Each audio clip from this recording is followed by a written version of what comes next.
Good morning, class. Professor Pronte here with another video. And in today's talk, the main topic here is something called protectionism. Protectionism. Where this fits is that we're talking about international trade more broadly. If you haven't done so, you're going to want to look at the previous video about comparative advantage because there's a really important lesson there, and that is that economists, as a rule, argue in favor of international trade. When countries are allowed to trade goods and services across borders, overall, the impact is a positive one, and there's a lot of support for that idea. Despite the fact that international trade overall is pretty well thought to be a good thing, we also sometimes see laws that are put in place that discourage international trade. And so this is kind of a puzzle, isn't it? Why do we have these laws to stop international trade if we think international trade is such a good thing? These laws that I'm talking about fall under the umbrella of protectionism, or a protectionist law or policy. And that means some law, some practice designed to inhibit or stop international trade. For a long time, countries tried to minimize barriers to trade. They tried to get rid of protectionist policies. But in the last couple of years, we've actually seen an increase in protectionism here in the United States, largely, and with some of our trading partners as well. Let's look at the different forms that protectionist policies can take. The first and most direct one is something called a tariff. You guys might have heard of this one before. A tariff is a tax. There's a lot of different taxes that we pay. Sales tax, property tax, income tax, taxes everywhere, right? With a tariff, it's a tax, but a special one that's only applied to imported goods, right? If a product is made in some other country, it may be subject to a tariff, and the impact is that it pushes that price of that imported good up higher. We pay these tariffs all the time. We're already paying them. You pay them probably without even realizing it. And the reason for that is because it doesn't work in the same way that maybe a sales tax would, where you go to the register and then they add sales tax on after the fact. Instead, that tariff has already been implied. It's already sort of cooked in or included in the price that's represented to us as consumers. All right, so one way that a country can try to limit trade, and I guess more specifically, limit imports coming into their country is by using a tariff. They can tax that good. Another way to go is with the use of something called a quota, another protectionist policy. And so the term there, the setup of the word, is giving you the idea that we're talking here about something related to quantity. With a quota, what occurs is that countries will put a firm limit on the amount of an imported good that is allowed, and then above and beyond that, we're not going to allow any further imports. For example, the United States might say we're going to allow 10,000 cars, just to pick something, to be imported from South Korea. And then after that 10,000, that's the limit. There are no more cars allowed from South Korea into the country this year. Something like this. It has a similar impact, a similar effect as do tariffs, in that it makes it more difficult for consumers here in the home country, while in some cases giving some advantage to domestic producers or firms in our home country. Quotas is one to know. A really similar policy that's kind of an interesting one to me is something called a voluntary export restraint. A voluntary export restraint, which is just kind of the opposite of a quota in terms of which country is imposing it. With a quota, it's the country that's receiving those goods that's saying we're going to put a cap on how much of the good can come into the country. Under a voluntary export restraint, it's the exporting country who says we agree we promise to limit the amount of exports that we're going to send to some specified amount. This is an interesting one to me because exports are pretty well thought to be a positive thing for an economy. If you can sell stuff to others, that means more income coming into your country, so that's good. So why then do countries limit their own exports voluntarily? A lot of times the motivation for the voluntary export restraint is to maintain good relationships with trading partners.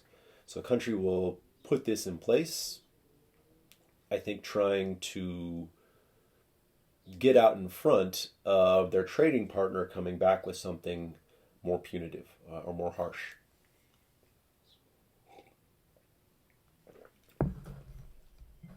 All right, so we've got tariffs, quotas, voluntary export restraints.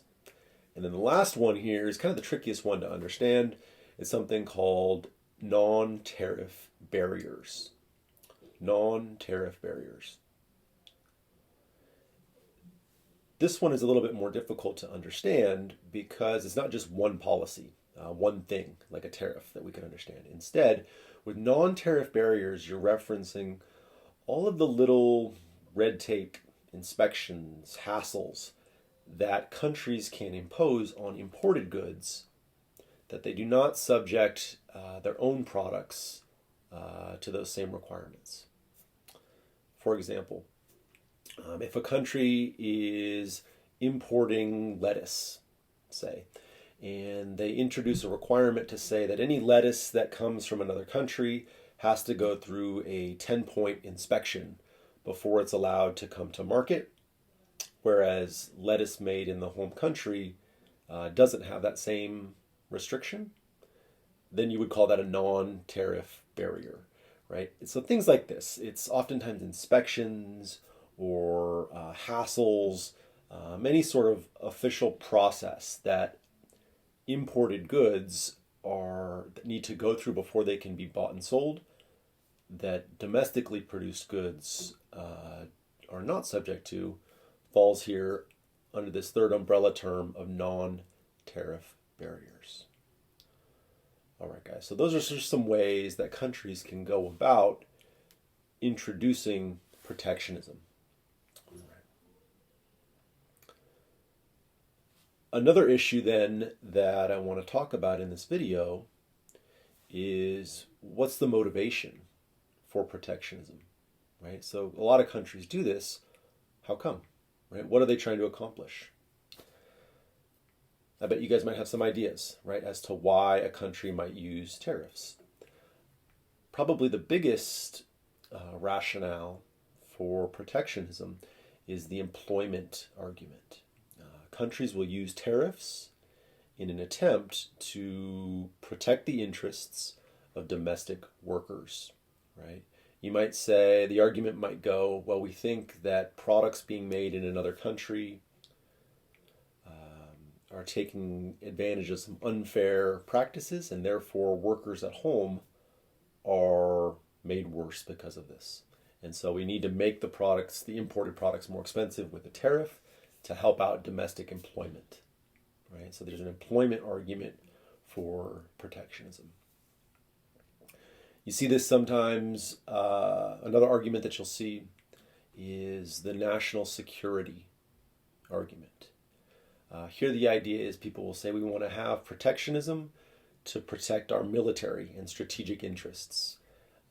This argument gets applied to things like energy oftentimes. A country might say, we don't want to be dependent upon certain countries for oil or for energy of some type.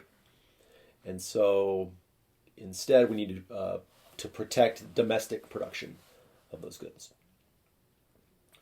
A more recent example of this national security argument is taking place with respect to the coronavirus stuff that we're seeing, where countries are saying, oh no, we want to cut off international trade when it comes to ventilators or respiratory masks and things like this, these sort of supplies. That's a protectionist argument. Sometimes people will argue in favor of protectionism they call this argument the stabilization for diversity, or diversity for stabilization. I've got it twisted. Sorry about that. Diversity for stabilization. The idea being that it's good for a country to have production of several different things rather than being solely focused on making just a couple of things, right? And so if your production is a little bit more diverse, you're making 5 different products over here, 5 different big industries. If one of them takes a downturn, you still have these other things to fall back. And in contrast, if specialization in international trade makes you too dependent on one thing, well, then that can go badly for a country if there's a negative shock in that industry. What else? Another argument for protectionism has to do with the safety of products. The unsafe products argument, this is called. People will say we don't want international trade because maybe different countries have different standards when it comes to making things, and we can't trust that products made from another country are safe. All right. So again, I want to be clear that with all these arguments, they're just that. These are not, I guess, facts or ironclad reasons why countries should always use protectionism. Instead, you should think of this as there's a debate about how much protectionism should occur, and those arguments that I was citing to you, the employment argument, unsafe products argument, diversification argument, national security argument, these are all points that people will make if they're arguing in favor of more protectionism. In contrast, people who are arguing against protectionism are going to say, no, we want to have lower prices for consumers. We want to take advantage of some of those efficiencies associated with a laissez-faire approach to international trade. And so that's sort of where the argument and where the debate lies. Okay. That's all for this one, guys. I'll see you in the next video. Bye.